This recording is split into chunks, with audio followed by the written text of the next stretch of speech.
The fight to save 1,000 jobs marches to new ground. Good evening. The future of operations at the Niagara Falls Air Reserve Station remains up in the air tonight, but the fierce battle to save close to 1,000 jobs rages on.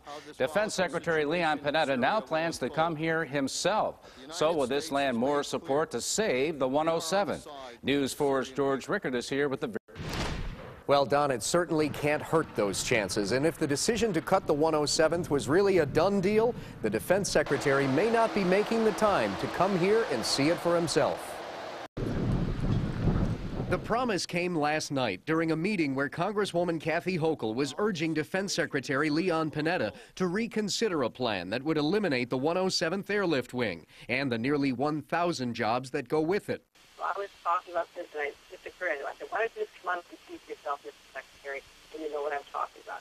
And he accepted on the spot, and so now the process is underway. We have no idea of the timetable at this point, but I thought that was a great sign that he at least come up and let us make our case in person. So what could the Defense Secretary see here that might change what was decided in Washington? The men and women and the professionalism that they show in the job they do here in the 107th and the 914th, and I think it's a great thing that he's coming here and seeing it for himself. Not to mention the millions of dollars in recent improvements at the base. Within the past year, they opened this new $9 million community activity center. And a year before that, they opened a brand new lodging facility that houses 200 visiting airmen.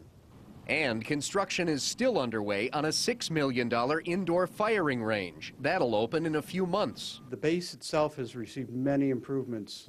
Louise Slaughter has worked diligently over the last 10, 15 years on upgrading facilities out here. Congresswoman Hochul is on the House Armed Services Committee and was also talking with the Defense Secretary about Iran and Syria. I certainly know he's got a lot on his plate, and that's why I was delighted when he said he would find time to come and visit our base. So timing will make sure you know as soon as we know.